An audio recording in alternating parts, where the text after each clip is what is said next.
Perfect. Well, Mike, thanks for joining. Very exciting. Yeah, thanks for having It's me. been a It's good to while. see you. Yeah, I think as just an overview, one thing that I really like to do is connect people in areas that I would say are not so, what do you say, like the big brands? Because we all know the San Francisco's and San Diego, Boston, right? And from just my experience with Indiana and just the community, not only just the industry, but the community and how I would say, I honestly like quickly you guys move. That's something I really wanted to talk about and publicize a little bit. Yeah, But anyway, I don't know. You want to start off and just give a quick background about yourself and sure. how you came to BioCrossroads and what you're up to, and I think you're just a Yeah. fascinating guy. So I'll leave it to I don't you. know about that, but I appreciate you saying that. Well, first of all, thank you for inviting me to the conversation today. I really look forward to it. So yeah, my name's Mike Bolinder. I work at BioCrossroads. By way of background, BioCrossroads operates in Indiana. Our mission is to basically foster and grow the life sciences sector of the economy in Indiana. So we work with a lot of big companies, a lot of startups, and we do a lot of different things to try to spur that growth. We can talk about that later if you like, but my background, I'm not from Indiana, which is kind of unusual for somebody who spends their time talking about Indiana all day long.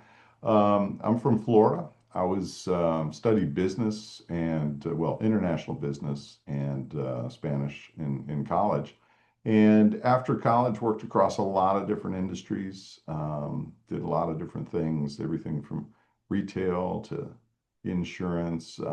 Worked with some of the largest organizations. I've started a few very small ones. So did a lot of things. Worked in the mortgage business.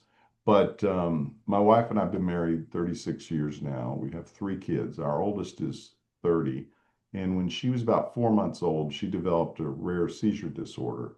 And initially, we were two brand new parents. At that point, we hardly knew which end the diaper went on. And, we were given this pretty rough diagnosis. I mean, they told us initially, she's not going to make it. And we knew nothing about healthcare. We knew nothing about medicine and really struggled for a couple years to figure out what are we going to do with this baby that's seizing, 100-ish times a day. And Oh, going through that challenge, later I was sitting in a mortgage business that we'd started, and I was thinking, making more money than any human really needs, but is this really all there is to life? And if I could somehow start over or do something different, um, what would that be? And I thought, man, if there was some way that I could help families or patients going through similar situations like we went through with our daughter, feel like maybe I'd feel better about myself at night when I laid my head on the pillow. And so that led me to explore, like, what can I do? I mean, I'm not a doctor, I'm not a nurse or scientist, um, but ultimately realized, hey, maybe I could put some of my business and commercialization skills to work in the industry. And so very shortly after that, kind of epiphany and decision to try to, go into life sciences, I found myself working as a neuroscience specialty rep for Eli Lilly and Company, which is headquartered here in Indianapolis. And man, I tell you, Sean, from that moment on, I didn't feel like I worked a day in my life. Like I got up when the alarm went off, and I was excited to jump out of bed and try to make a difference for patients. And one thing led to another. After working with Lilly for years, ended up transferring to Indianapolis, working in marketing in neuroscience again, worked across cardiovascular and a couple of other areas over the years. And then I did something I didn't think I would ever do. I left Lilly, moved out to San Diego, worked in a real small startup where we mhm. were bringing a new injectable pain drug that was a non-opioid to market. And we did pretty well with that. We were looking to build out a synergistic portfolio, so looking to make some acquisitions at the time. And instead of making acquisitions, we actually transacted the company. for like $1.5 billion to a larger entity. I stayed on for a little bit of time and transitioned the team and the product over to the new company. And then I made the decision to move to Indiana for a second time to start working with a little startup that was based in Cambridge in the United Kingdom. And they were actually one of the companies that we were looking to acquire when I was out in San Diego. They were building a suite of patient supportive care products for patients undergoing surgeries and chemotherapies. Mm. And ultimately, joined them. They were looking to pull together a good go-to-market strategy, raise some capital, as things always do with startups. We had some fits and starts and ups and downs. And through a turn of events, ultimately, I ended up taking over for the original founder and CEO of the company. We took that company public in Europe.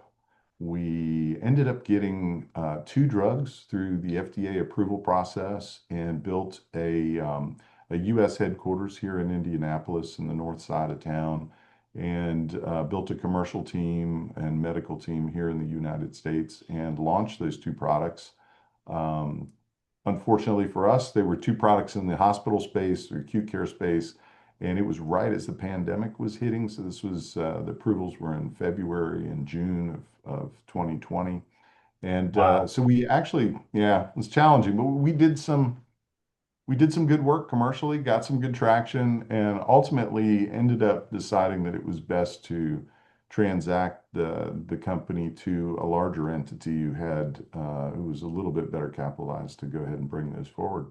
I took some time off and then started working with BioCrossroads in external engagement and innovation. So that's probably a Wow. longer history than you wanted to hear, but No, that's I kind love it. I of actually have a question. So, when you were in San Diego, and I'm curious what brought you back to Indiana, that you said the UK company, did they have a subsidiary? Did they specifically choose Indiana, or did you tell them to yeah. go there, or So what's the okay, connection? so that's a really salient question. Nobody ever asked that question. So when I went out to San Diego, I had previously worked with a guy at Lilly, and he had grown up in Indiana. Hmm. And so I kind of followed him to San Diego. He had already moved back to Indiana, and we were, part of we both signed on with this startup company. But really, the reason that we ended up, because we could have gone anywhere, mostly we chose Indiana because one, we knew what we were getting into, but two, much more capital efficient place to build a startup. Mm. And three, at the time, there were a ton of talent that were being let go from Lilly. They were doing this voluntary early retirement program. And we knew that if we were going to build teams, man, there's such a great talent pool here in Indianapolis because you got Lilly, who's got its global headquarters here. You've got Roche with a major US headquarters here.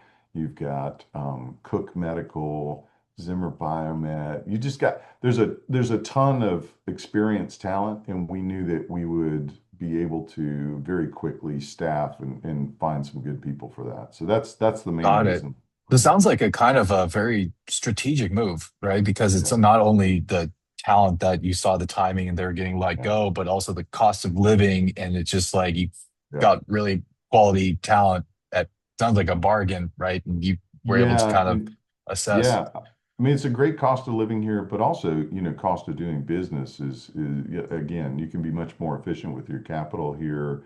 And it's a real business friendly environment.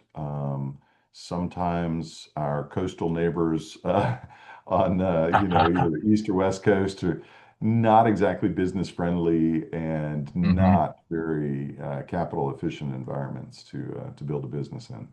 And it's also, from my experience, it's just incredibly saturated, especially if Yeah, you're a startup or trying to come in. yeah, I get it.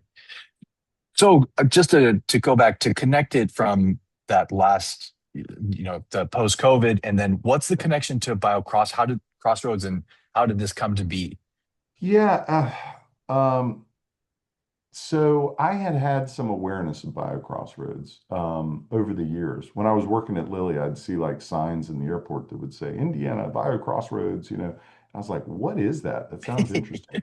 Yeah. And then when I was with Acacia, they connected with us because, our organization tries to maintain really tight networks of everybody that's operating a life sciences organization in the state. Mm, And so they had reached out, just kind of introduced themselves. And so I got to know them through that, did a couple of speaking engagements over the years, where they'll do these networking and educational events. And so came in and talked to, the local folks in one of those venues about our company, what we were building and what we were doing here. So got to know them through that. But then honestly, when we sold the company, I was trying to decide, well, do I play golf the rest of my life or do I go back to doing something? I did a little consulting here and there, hmm and I had just somehow they had a role that had come open, and it was interesting, but it looked to me like they wanted somebody who was like a PhD researcher or something, and I was like, are you looking for a scientist or like a just an average kind of, or maybe below average kind of guy like me? And they were like, no, we'd take a below average guy like you. And so, anyway, I started working with them in external engagement and innovation, like I say. And so, on the innovation side, what we're doing there is trying to help new companies or scientists maybe with a new technology, new therapy, try to bring that to market a little bit more efficiently than, some of us who've had some experience there and bumped our head a few times. If we can provide a little bit of help and support and guidance to maybe avoid some of those pitfalls for others, that's what we're trying to do there. And then on the external engagement side, um, leveraging a little bit of my experience in having, placed a headquarters for a company that was international somewhere in the U.S. mm, We make outreach to and sometimes we, handle inbound interest for companies who are coming from somewhere outside of the state of Indiana, often outside of the country, and are looking for, the best place to find a home. And so we work with them and try to help them navigate all the various, potential tax incentives, figuring out where they're going to find the right talent, where to find the right real estate, what's the right footprint for their site, etc. So, it's been a great role in leveraging some of what I've done previously. But to be honest with you, economic development is very, in my opinion, it's very different than what I did forever in industry in bringing, new therapies to patients. And so it's been fun kind of learning that side of things too. awesome. And I'll say it for you. You are being incredibly humble about the whole, Yeah.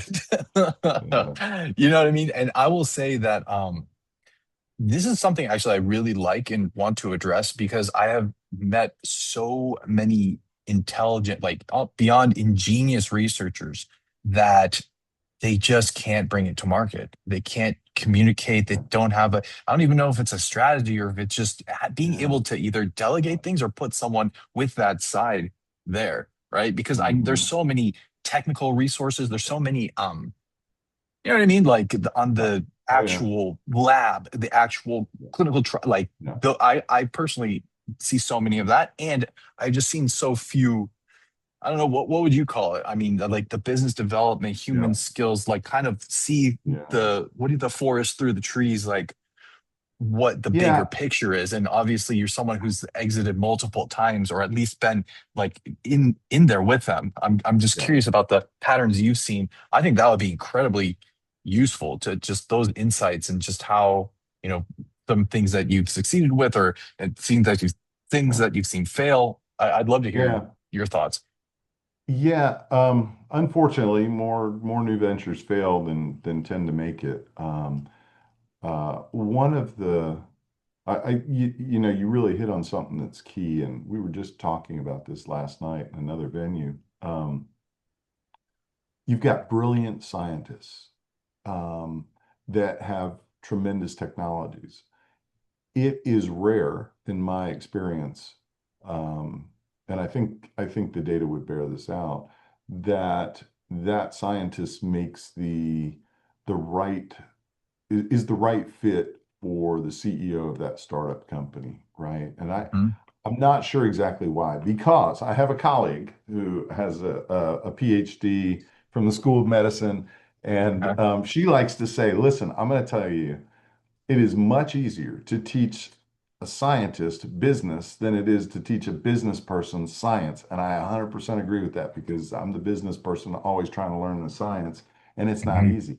Mhm. Um, but I think there is something that, they're just two different skill sets.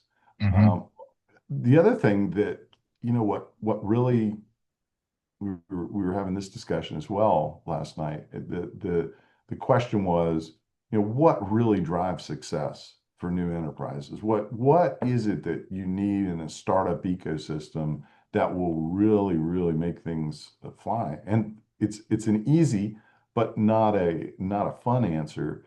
The easy answer is you need folks leading those companies who have run a startup before and have made investors money. And now they're willing to do it again. And those investors tend to go, well, I made money with this person the last time. I'm going to do it again. Right now, it Mhm. takes some time to build up a good cadre of those folks. In the interim, what you do is, because there's always, first timers. We all have to do that initially at some point. I think that where you can, and what we're trying to do, honestly, we're trying to say we got a lot of great science going on. We've got a lot of folks that are patenting great technologies, therapies, et cetera. Um, they're probably not the right person to lead a company to bring that forward, but that's okay. We want to keep their mind on what they do and keep, use them, play to their strengths in what it is that they do. But we've got a lot of folks, and in particular in Indiana, in this ecosystem, that have been there and done that. They may not have been there and done that in a startup before. There's a handful here Mm. who have had some decent exits, but it's not more than a handful. Um, but you have folks who have led business units. You have folks that have led major pharmaceutical brands, or major device products divisions of Zimmer or Cook or Lilly or Roche that still have some gas in their tank. They've always had this dream of, it'd be great to bring a startup forward. We've been working on how do you pair those brilliant scientists with folks who have that business skill and knowledge, can build an organization from scratch, can find the right people and talent, and manage all the regulatory and legal and all the HR and all the fun stuff that comes along with that Yeah. makes scientists pull their hair out sometimes. Yeah. And pair those two together to have success. That's where I think you really see success, is when you're able to take a brilliant scientist. We've got a few of them here in our ecosystem, and pair them with somebody who's been there, done that, knows how to build an organization. That's where things start taking off. MBX is a local example. So Dr. Richard DeMarchi, one of the most amazing scientists probably of our lifetime, the the the person who basically came up with the GLP-1 drugs. He's Mhm. he's worked at IU, he's worked at Lilly, he's worked at Novo, a lot of different, but a lot of inventions have come from Dr. DeMarchi. Um, paired Recently paired him with Kent Hallrook at MBX. They went public last year. They're doing really well. They're bringing things forward. That's a good example in our ecosystem of brilliant scientists, great businessmen who's made some venture capitalist money before. Let's bring this forward. And Dr. DeMarchi's got many stories like that. He's started several companies, but Got it. That's very cool. I'm curious if you were to put on like your investor hat, right? And you're looking at a startup, right? And yeah, it's let's say it's theoretically technologically sound yeah, and they're trying to push it forward. yeah. At what point, or what is there a sense or like an inflection point that you would say, I'm not going to invest in you until you find, like you said, that person or that, Yeah, because I'm sure you've seen it. I've seen it when it just gets too tech heavy, and any yeah, business person that tries to tell this core of people what yeah, to do, it just, you know what I mean? But when you're talking about that balance, I totally agree that they're all pushing from yeah. the same way. So I'm curious, if you were to maybe put on an investor hat, like from Yeah. the outside standpoint looking in, what do you see?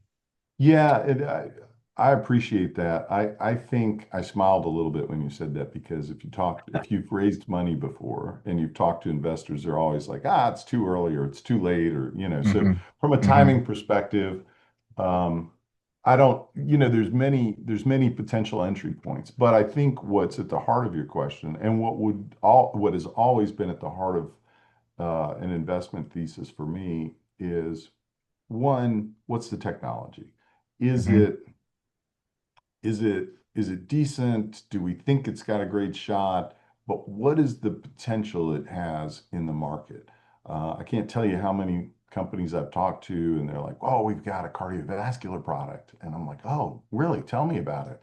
And they're like, it's a huge market. The market is so big, and we just got to get this little slice. And I'm It's like, a okay. $10 trillion market. We only need 0.5%, and we're Yes, all exactly. we're all I'm like, I've golfing. heard this before somewhere. Nice. And then That's you so and then funny. you talk to him and you're like, Yeah. well, that's great, but there's like six other options out there that are already Hmm. generically available. Hmm. Um, how are you going to make that work? And it's Yeah. funny that, I bring that example up. I actually, one of my roles at Lilly, I worked on probably one of the smallest brands we ever had there at Lilly. It was a statin drug, and it Mhm. was a partnership with Kowa Pharmaceuticals out of Japan. And Kowa had partnered with us to say, we want to find a U.S. partner to bring this forward and whatnot. And I was like, man, we are launching like the ninth statin to the U.S. market. How do you do that? And so I've got experience in doing it. I'm telling you, it is challenging. Yeah.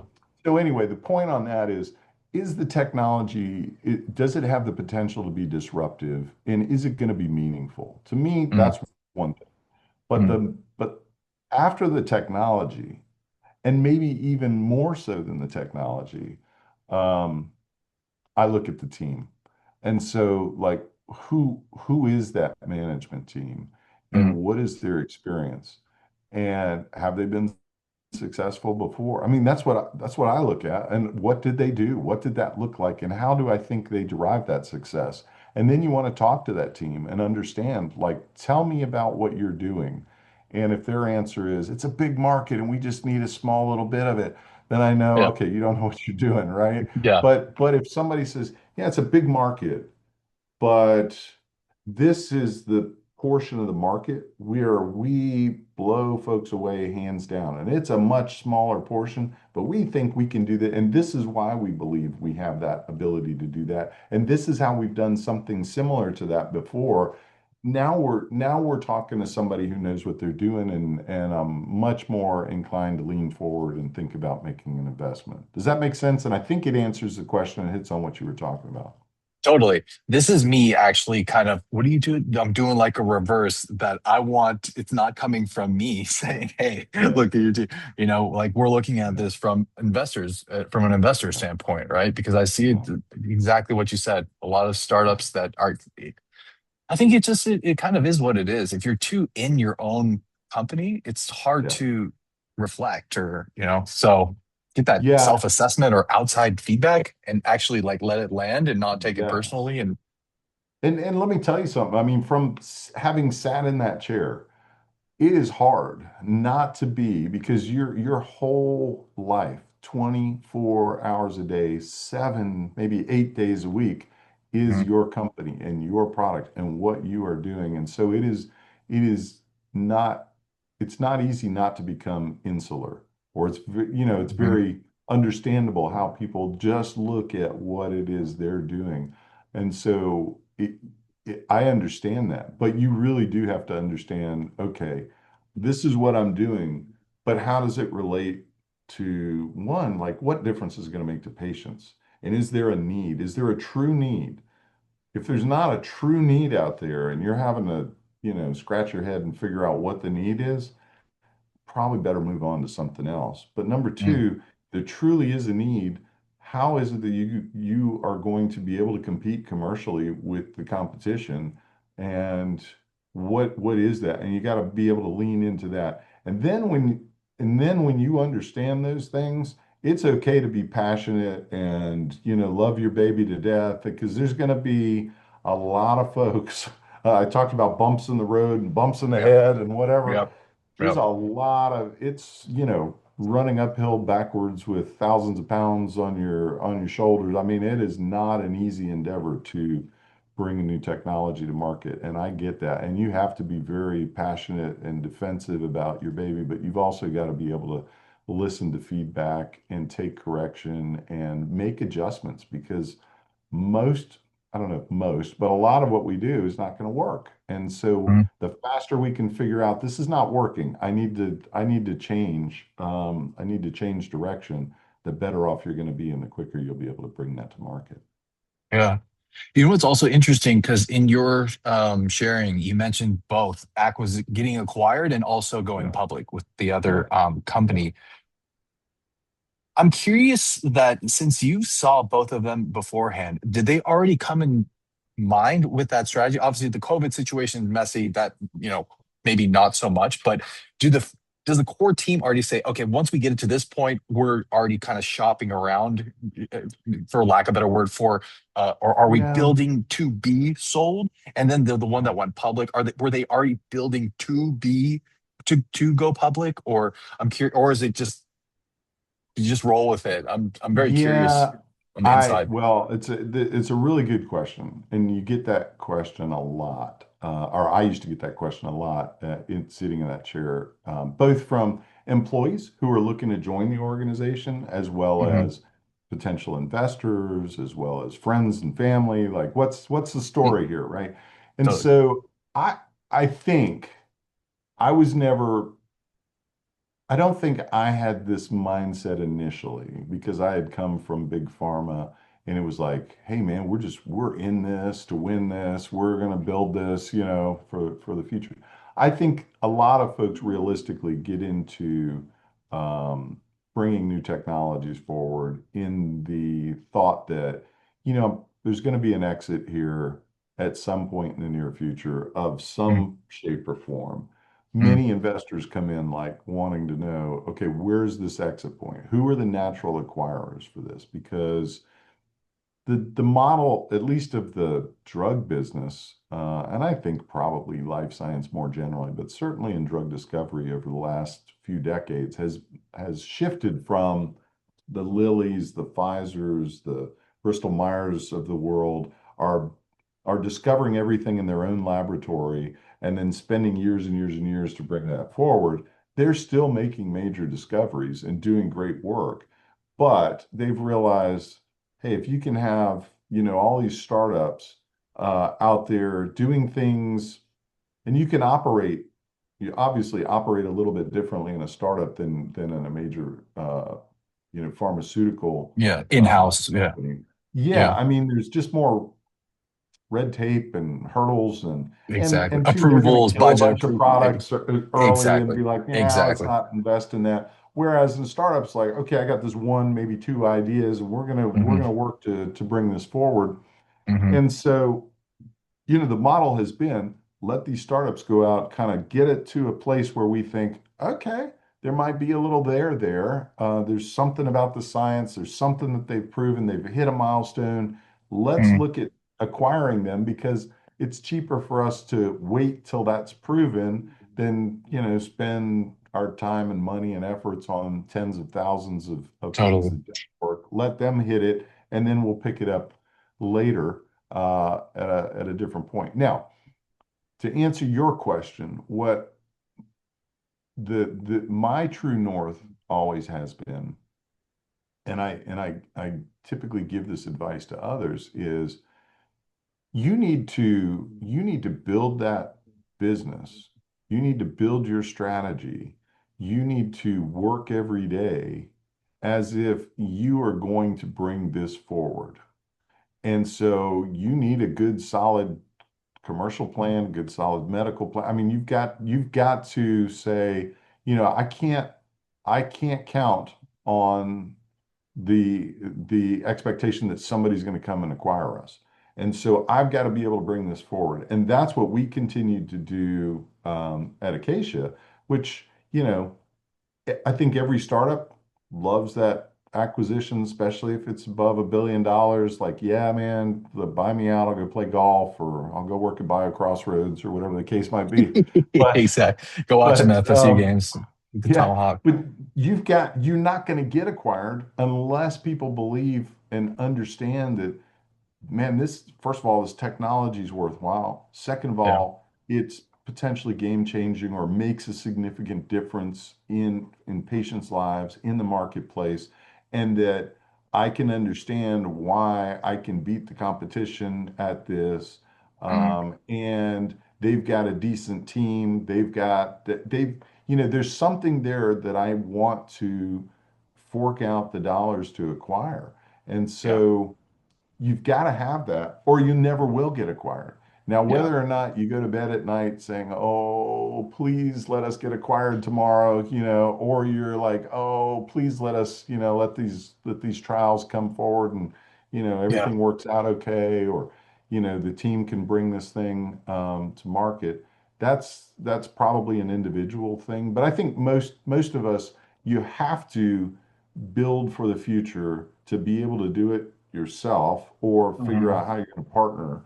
But at the same time, you've also got to be working your network. You've got to be working for a strategic acquisition or some sort of partnership deal. I talked about Koa and what they were doing. That was a good strategic partnership, and so Mm. you might be looking for somebody who actually, if you're not going to build the commercial expertise or commercial team and have the expertise internally to bring it forward, find somebody who does, and that's your strategy, right? And either one you can win at long term, but if you're not building it to actually, have success in the marketplace, you're never going to get acquired. So I Yeah. don't know if I answered your question or No, not. I So I think you yeah, absolutely nailed it.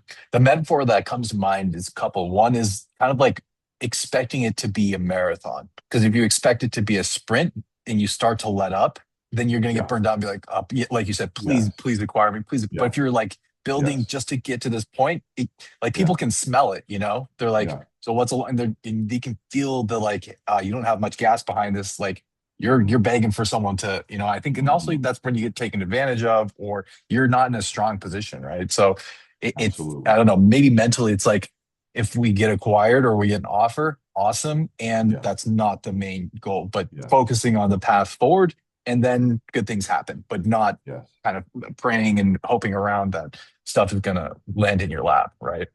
Yeah, the other thing that I'd say about that is, I mentioned you got to kind of do both tracks. As somebody running the company, you've got to make sure that we are ready to bring this forward on our own. We've got the financing, we've got the team, we've got the Hmm. strategy, everything's right. Hmm. But at the same time, on the other side, finding your potential strategic acquirers, finding your potential partners,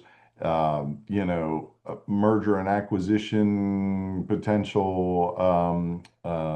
Transaction counterparts.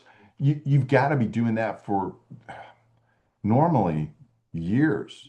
Like you're building that side and making those relationships because in my experience, those mergers and acquisitions, when they happen, when you get acquired, it happens fairly fast. I mean, it's a series of months of time typically to pull that together, but it's usually years and years of relationship building and the acquirer knowing about you, you being on their radar screen, Hmm. and them, and then hopefully you've built a process to your point where you're not like, oh, this is my one hope. I hope this works out. But Yeah. you've got multiple parties in there Yep. that are interested in the business and making that outcome beneficial for you on your side, right? Just the Yeah. fact that you've got other parties interested, and it's not like, because you're right, when people come and they're like, oh, we might acquire them, but it looks like they're kind of on their last leg. Let's let them sort of get It, halfway down the drain or halfway dead it, before we come in hmm there and pick their hmm bones. hmm No, totally. You know what's interesting? Because also maybe if we can flip the script and put on the what do you call it? Like the acquisition team or the scouting team of the large corporates that kind of are Mhm. looking, Mhm. Yeah. what what does it look like from your experience, their point of view? Like what are they kind of farming for and how just Yeah. maybe crudely at a very high level, how do they operate? Because I'm very familiar from the startup or the Yeah. SME Yeah. side, but I Yeah. haven't really sat, I'm gonna say I've Yeah. spoken with some of them, but I haven't really sat with the ecosystem through their eyes on what that looks like Yeah. and Okay. decisions. So, yeah, I've been on both sides of that equation. Mm, And so, when I was at Lilly and when I was at the company after we had been acquired in San Diego by the larger organization, that larger organization was looking to build out like a pretty extensive business unit, of which we were sort of the first acquisition in that. And so, I've sat on those teams. Usually it's some sort of business development team within their organization. And And sorry, just to uh, cut you off real quick, just to be clear, yeah. this is after the acquisition. It's kind of like a integration team. Is that what you're referring to? Oh, Or so are you talking? let me back up. So yes, there is typically an integration team, whatever, Yeah. but I was going to explain that once we were acquired, the company that acquired us was looking to build out like a massive business unit dedicated to the hospital market, which was where we were. And so Uh-huh. they were we and so then I as somebody who was running strategy in that business unit now for the new company, they assembled an acquisition team, a business Oh, development team that to okay, go perfect. out That's and look exactly what at I was. Yeah, yeah, tons of got it. other opportunities, right? So Got we it. were Got it. Got it. in probably that year, we probably looked at, I don't know, 40 or 50 different companies. Uh-huh. Um, and when I For was how at many roughly Lilly, slots, or if you were imagining the yeah, strategy of what would need to be acquired, yeah. just so I have a or whoever's listening Yeah, has so a they context, they like, were we looked at about 40 or 50 that year. I don't really know, but I'm just ballparking. And yeah, and they I think they ultimately made two or three acquisitions got it. over a course of time, not during that year, but over time after I'd left. Um, Got it. so I've been on the side looking, and I've been on the side that's being looked at, right? Yeah. And so your question was, what does that look like? I think for the acquirer side. Now, what they're Yeah. yeah, they typically assemble, as I'm sure you're aware, a very large team with expertise across many, many functions of the business. Mm, So when you're on the startup side, it's maybe three or four people in your organization. It's usually the CEO. Maybe if you have, well, you'll have a chief science officer, a medical officer. Sometimes you might have a commercial officer. You'll have your finance, CFO. Those are usually the folks that are involved on the small. On the other side, my God, there might be 19 or 20 people. You've got two or three regulatory experts with different regulatory expertise. You've got a bunch of commercial folks, typically somebody from sales, somebody from marketing.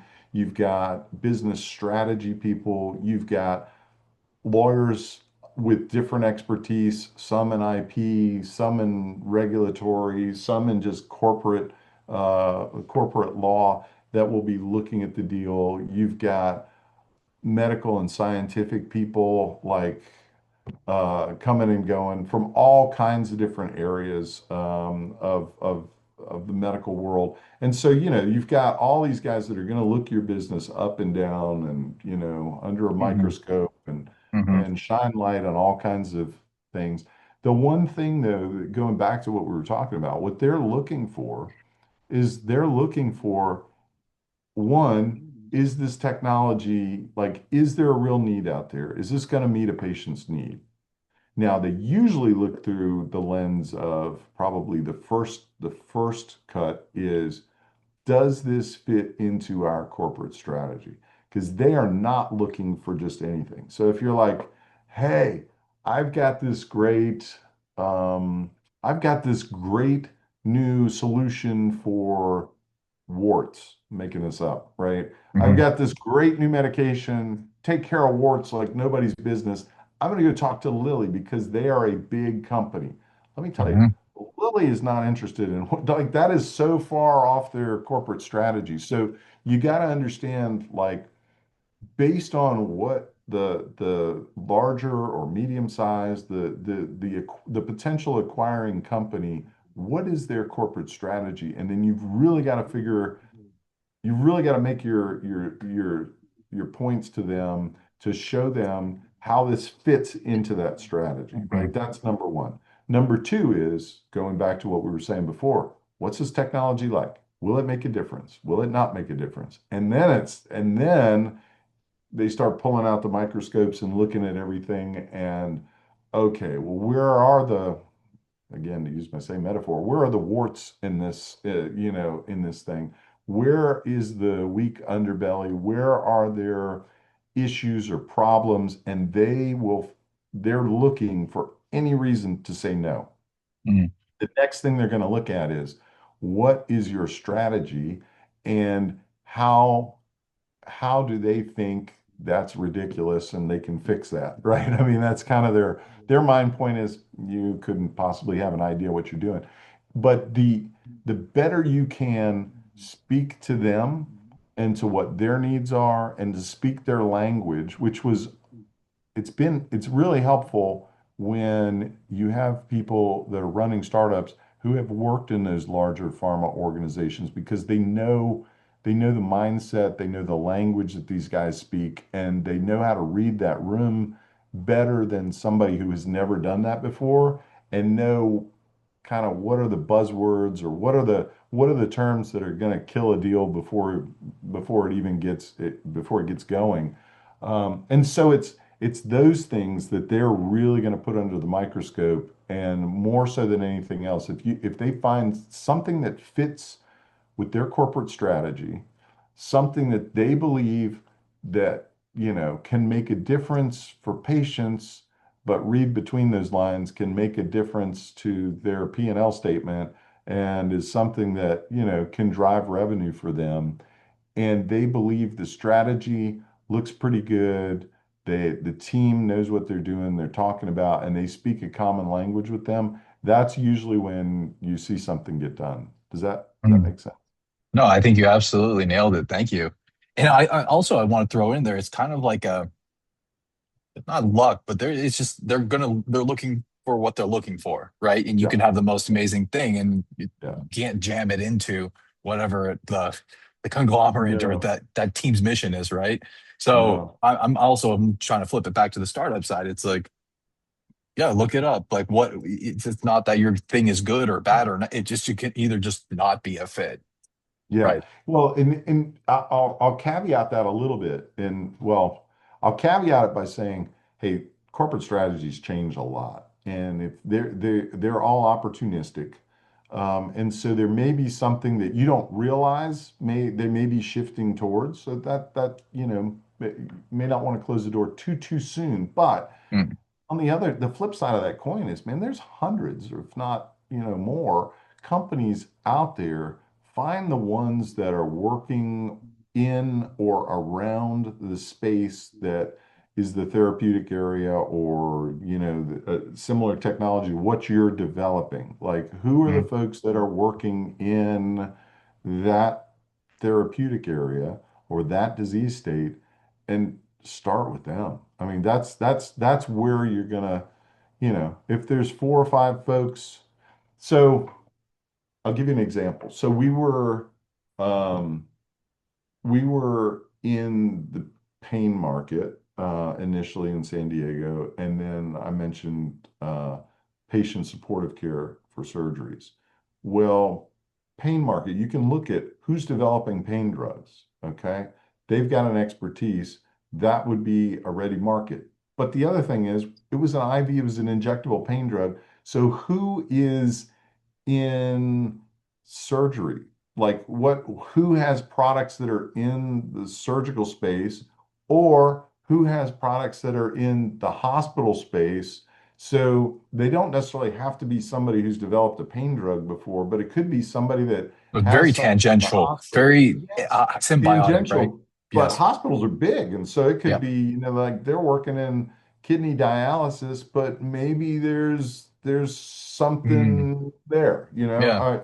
So th- it's broader than it might sound initially, but you got to figure out, does it fit? And how do you sell to them that it really does fit their corporate strategy, right? Yeah. Having that layer of also kind of creativity, right? Yeah, And yeah, seeing where the opportunities are. yeah, Awesome. Well, Mike, this was epic. Thank you for this. I mean, it's mind blown. I love this. I love yeah. this. You're being I, kind. I appreciate it, though. no, this is great. So I just we only got a couple minutes left, but I'd love to Yeah, give you an opportunity if you want to share about BioCrossroads yeah, or maybe what yeah, you guys are up to, yeah, initiatives and how people can get involved or if they're interested or if they, yeah, like saw that opportunity in Indiana specifically yeah. or you and your team. I really want to give you that opportunity to share. Yeah, no, I appreciate that, Sean. So what I would say is, as I said earlier, BioCrossroads is all about fostering and growing the life science sector of the economy in Indiana. So if if somebody listening to this is in the life sciences world and they are looking at, potentially coming to the U.S., typically people think of, oh, I got to be in Boston, I got to be in San Francisco, I got to be in New Jersey, whatever the case might be, because they've heard of that. I would say, you know, you may be overlooking a really, really good opportunity to look elsewhere. And our um, our whole mission and goal is to try to help people broaden that horizon as they're looking at Indiana, help them understand, it's a great ecosystem. It's very broad. We're actually, Indiana's the number one manufacturer and exporter of pharmaceutical products of all states in the U.S. We also overtook California 2 years ago to become the number one manufacturer and exporter of all life science products. You've got just a great business friendly environment. You've got a lot of great talent, capital efficient. But what we do is we try to help make that both evaluation process and ultimately the coming into the ecosystem is easy for folks. So we, as I said before, we work on startups. How do we help startups through mentorship programs, through investment capital? We have a seed fund that we're operating. We do a lot to try to make sure that new startups get the support that they need here in Indiana. But we also work with manufacturers who are the Lillies, the Roches, whatever the world, how do we make sure that they have what they need to continue growing? And sometimes that's supply chain, that's folks that supply them to make the products that they make. So we have a lot of things that we work on around that. Talent is the number one thing. When we were looking for a spot, we thought, well, we need key people. Keep people are the key to everything that you're doing, right? And so how do you find the good people? We help both develop and identify and make easy for life sciences organizations to find the critical talent that they need. And we've got a plethora of it here. We've got a lot of it here in Indiana.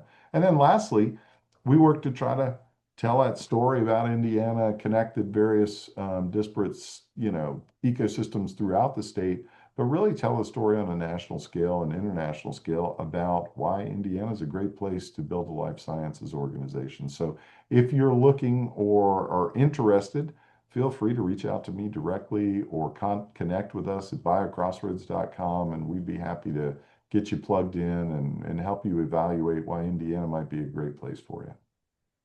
I love it. So I'll put maybe your LinkedIn and then also the BioCrossroads Yeah, contact site in the sounds great. description. And Mike, this has been amazing. Thank you so much for your knowledge, wisdom, experience, and even though feel free to golf whenever you'd like, and that you came back to go throw down a ladder for those of us Yeah. that are still figuring it out. So always Thank you, much Sean. It appreciated. was a pleasure catching up with you. Thanks so much for having me. I greatly appreciate it. Absolutely.